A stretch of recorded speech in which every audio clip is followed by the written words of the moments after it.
गोटे नुआ भिडियो समस्त को स्वागत। ये भिडियो आम सिटी एंट्रांस 2025 किसी ओडिया क्वेश्चन डिस्कसन करवा। जो पिला माने 2025 मसीहा सिटी एंट्रांस दौरान ये भिडियो बहुत हेल्पफुल हम। एमें किसी सिलेक्टिव क्वेश्चन नहीं से क्वेश्चन गुड़िक कौन रही देखना। तो फास्ट क्वेश्चन हो कही बोली पारे जे डैश बिके से। ऑप्शन में अच्छी पचा कखारू ना पचा चिंगुड़ी ना पचा आड़ू ना पचा परिबा।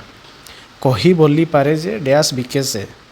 तार आंसर हो कौन ना कही बोली पारे जे पचा चिंगुड़ी बिके से। पचा चिंगुड़ी ऑप्शन बी हो राइट आंसर। यापर 2 नंबर वाक्य आरंभ डैश पद रहे। कर्ता रहे ना कर्म रहे ना क्रिया रहे ना करण कारक। वाक्यर आरंभ साधारणतः कर्ता रुहे।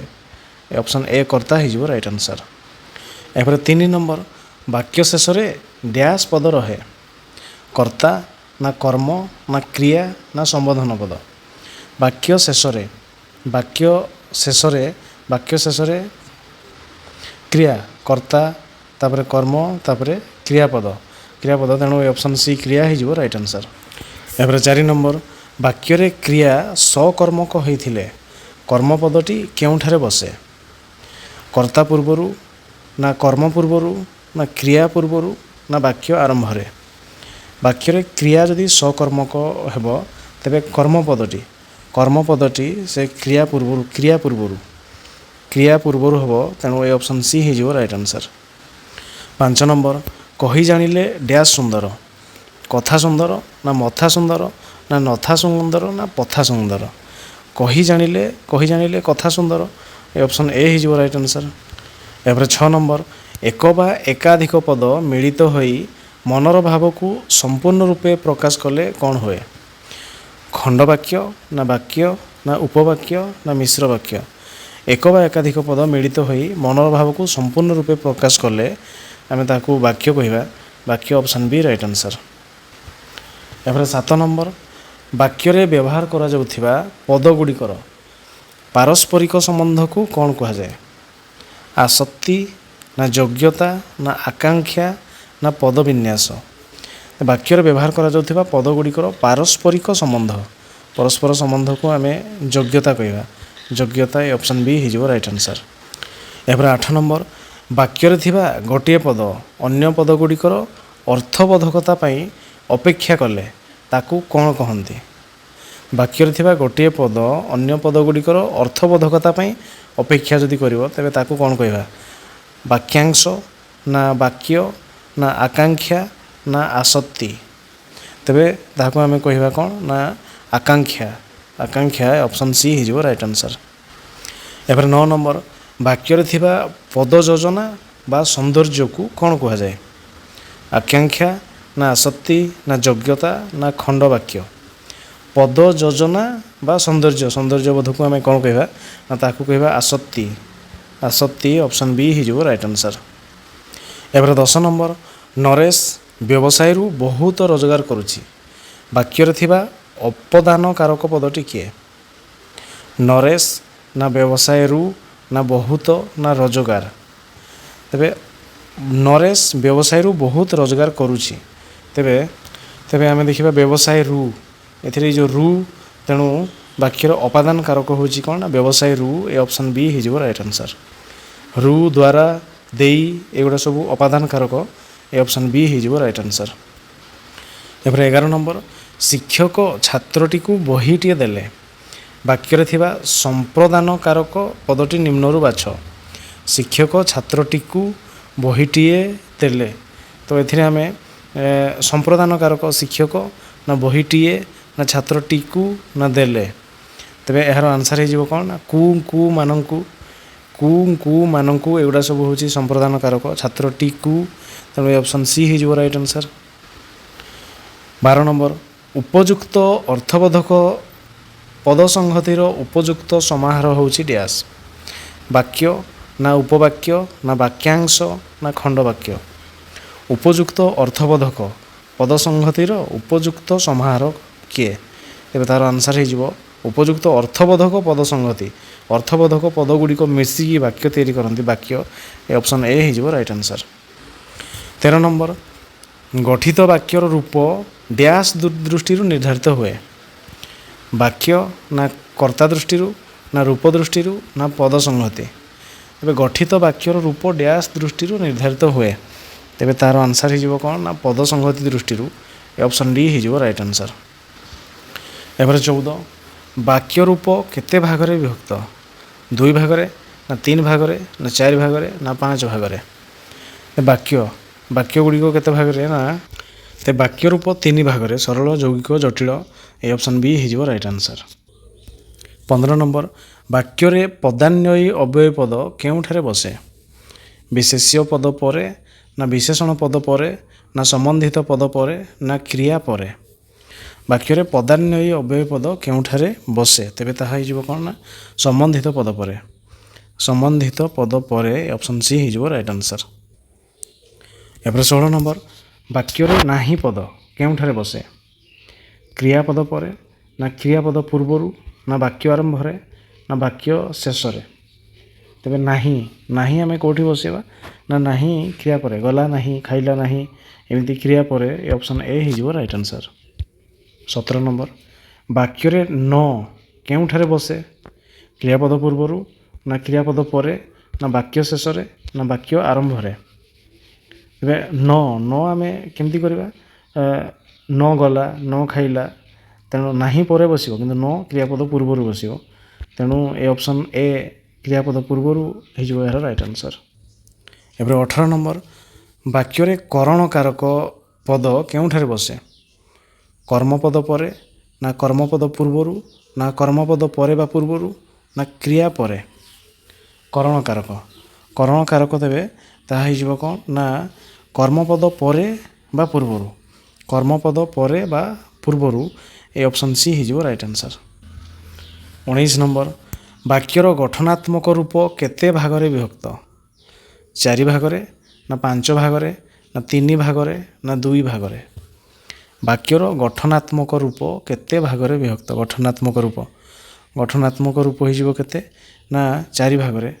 4 ଭାଗରେ ଅପସନ୍ ଏ ହେଇଯିବ ରାଇଟ୍ ଆନ୍ସର୍। ବିବୃତ୍ତି ସୂଚକ, ପ୍ରଶ୍ନ ସୂଚକ, ନାସ୍ତି ସୂଚକ, ବିସ୍ମୟ ସୂଚକ ଏଗୁଡ଼ା ସବୁ ରହିଛି।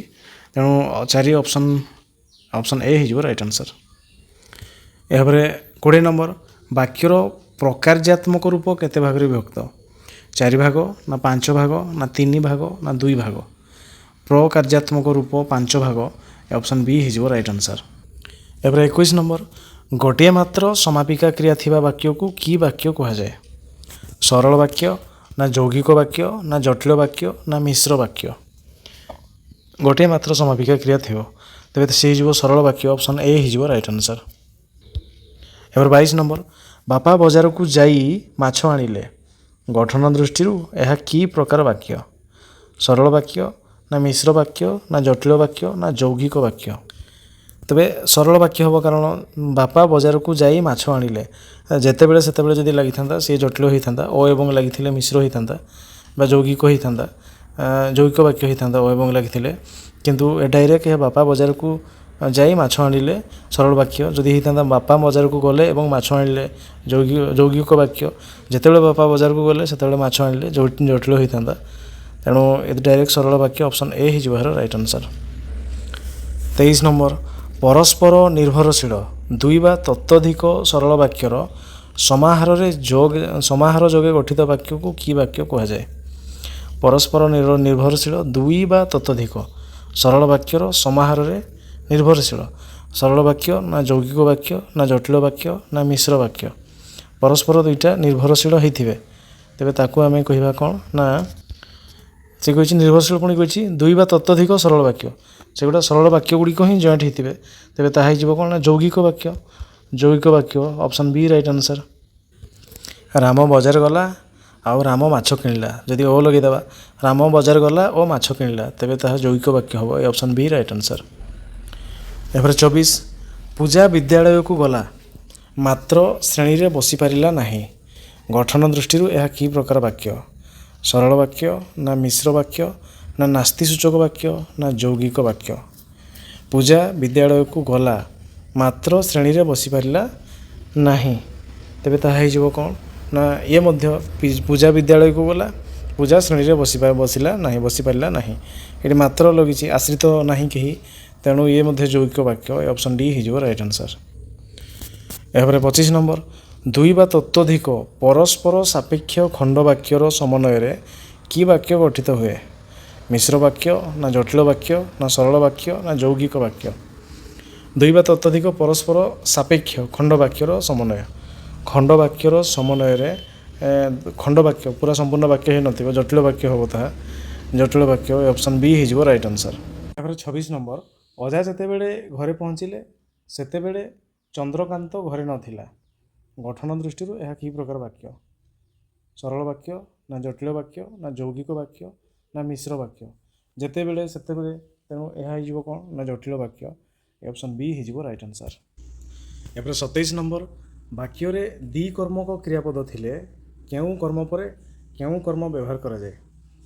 ଗୌଣ କର୍ମ ପରେ ମୁଖ୍ୟ କର୍ମ, ନା ମୁଖ୍ୟ କର୍ମ ପରେ ଗୌଣ କର୍ମ, ନା ପ୍ରଥମ କର୍ମ ପରେ ଦ୍ୱିତୀୟ କର୍ମ, ନା ସରଳ କର୍ମ ପରେ ଜଟିଳ କର୍ମ? ତେବେ ବାକ୍ୟରେ ଦ୍ୱିକର୍ମକ କ୍ରିୟାପଦ ଥିଲେ ପ୍ରଥମେ ହେବ କ'ଣ ନା ଗୌଣ କର୍ମ, ତାପରେ ହେବ ମୁଖ୍ୟ କର୍ମ। ତ ପ୍ରଥମେ ଗୌଣ କର୍ମ, ତାପରେ ମୁଖ୍ୟ କର୍ମ। ଏ ଅପସନ୍ ଏ ହେଇଯିବ ରାଇଟ୍ ଆନ୍ସର୍।